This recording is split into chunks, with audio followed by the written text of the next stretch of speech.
And just when I thought we were making America great again. End of the AmericanDream.com. This is one of Michael Snyder's sites.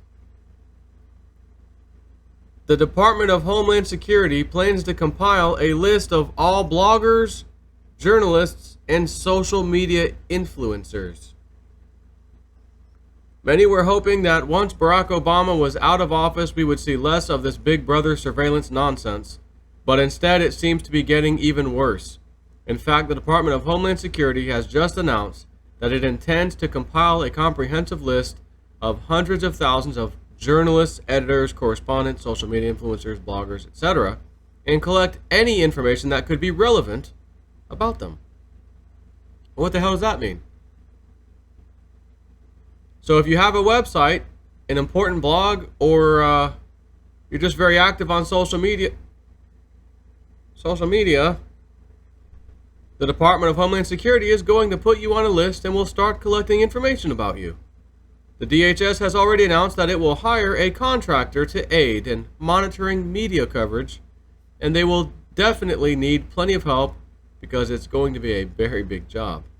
As part of its media monitoring, the DHS seeks to track more than 290,000 global news sources, as well as social media in over 100 languages, including Arabic, Chinese, and Russian, for instant translation into English. The successful contracting company will have 24/7 access to a password-protected media influencer database, including journalists, editors, correspondents, social media influencers, bloggers, etc., in order to identify any and all media coverage related to the Department of Homeland Security or a particular event.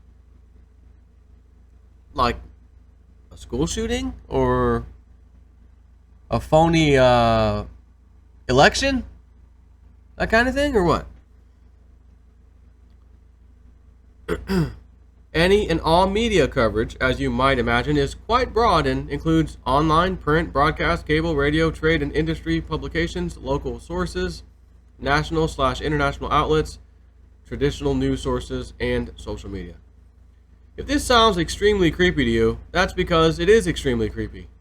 I run several prominent websites, including the most important news, the Economic Collapse blog, and of course this one, End of the American Dream. And so without a doubt, I will be on the list. And if I was just a name on a list in some database somewhere, that would be bad enough. But instead it sounds like the DHS will be collecting any information that could be relevant about all of us. As Gizmodo noted, the DHS's vagueness is also a concern. It leaves itself an opening for collecting any other information that could be relevant about these influencers, and there's no hint as to what that could be. Is it strictly functional information like work histories or sensitive data that could be abused? Either way, the database could be troublesome for bloggers and social media stars who aren't usually under such close government scrutiny. This is one of the reasons why I wanted to get to Washington. This kind of Orwellian monitoring of our freedoms is unnecessary, it is a colossal waste of taxpayer dollars, and it violates our most basic freedoms. So why does the Department of Homeland Security need to do this? The explanation that they are giving the public is extremely weak. The following comes from Forbes. DHS says the National Protection and Programs Directorate / Office of the Undersecretary has a critical need to incorporate these functions into their programs in order to better reach federal, state, local, tribal, and private partners. Who knows what that means, but the document also states that the NPPD's mission is to protect and enhance the resilience of the nation's physical and cyber infrastructure. But we are not supposed to ask questions about government programs such as this. In fact, just a few days ago, a Department of Homeland Security representative stated that those that are questioning this program are tinfoil hat wearing black helicopter conspiracy theorists. That's funny.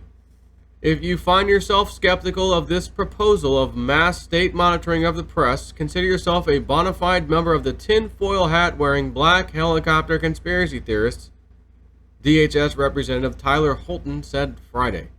It's all very routine, he argued, casting the project as an innocent means of monitoring current events. In other words, just shut up and let us do this, crackpots. That kind of response should make us all very angry. If the government is going to monitor us and put our information in a database, we should have the right to ask questions. Freedom of speech is one of our most fundamental rights, and many are concerned that monitoring and tracking are initial steps that could lead to significant crackdown on internet activity. Just check out what is about to happen over in Europe.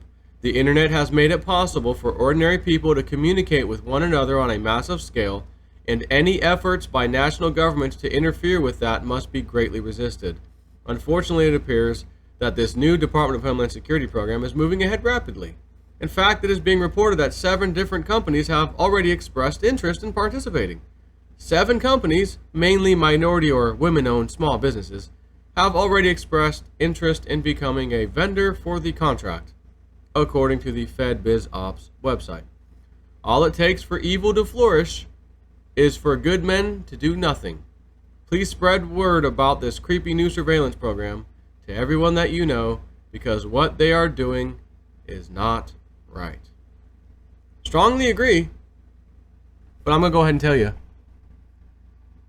ain't nothing going to come of it. Nothing will change. Not until a freaking revolution starts, like history says has to happen. It's just a cyclical event, believe it or not. It's all part of the types and cycles of governments. Democracy, oligarchy, king and queen, monarchy, whatever. It's all part of the cycle. Go ahead and YouTube it. JSNIP4, The Cycles of Government. You will see a video that I've done numerous times about the cycles of government. And by the way, democracy is a sub-cycle of a, not a derogatory, what was it? Democracy. Let's see, cycles of government.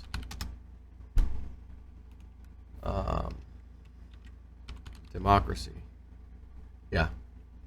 Plato and Aristotle have somewhat different beliefs. Plato only sees 5 forms of government. Aristotle believes the cycle begins with monarchy and ends in anarchy, but that it does not start anew. He also refers to democracy as the degenerate form of rule by the many, and calls the virtuous from politia, which is often translated as constitutional democracy. Cicero describes anaclasis in his philosophical work, De Republica. I remember talking about that. It was a very interesting thing. And it basically went on, well, it says it was roughly based on the history, I might as well give it to you now, of Greek city-states. In the same period, the concept of the cyclos, or kyklos, is first celebrated in Plato's Republic, chapters 8 and 9.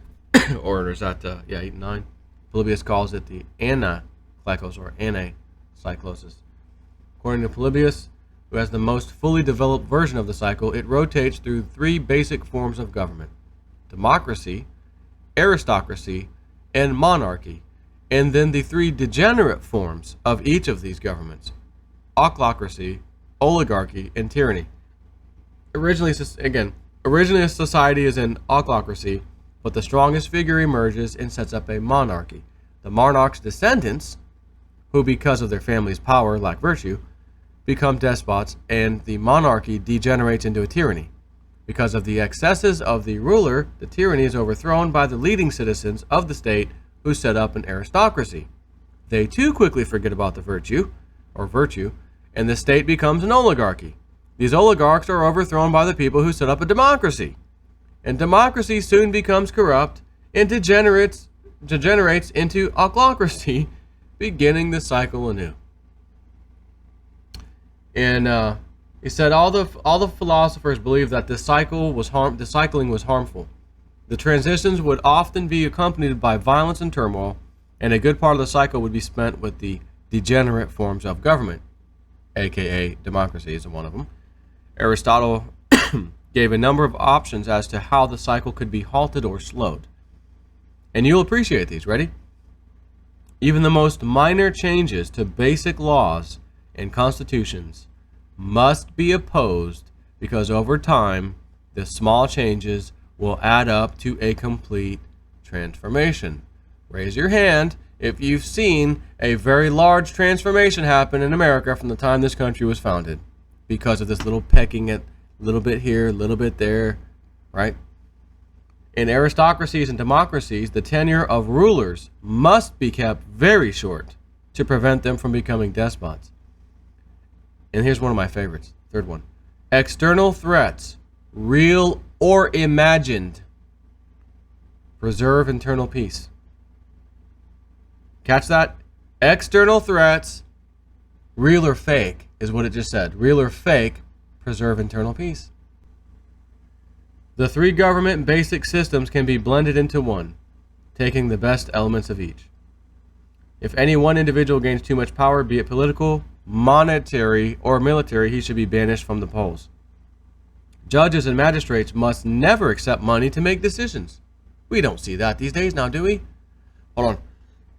Campaign contributions. Oh, excuse me. The middle class must be large. That's one of the things. Is our middle class large or shrinking? Day by day, week by week. It's actually shrinking. And the most important thing to Aristotle in preserving a constitution is education. If all the citizens are aware of law, history, and the Constitution, they will endeavor to maintain a good government. But wait a minute, they don't teach any of these things in school anymore. Isn't that amazing? Anyways, take care.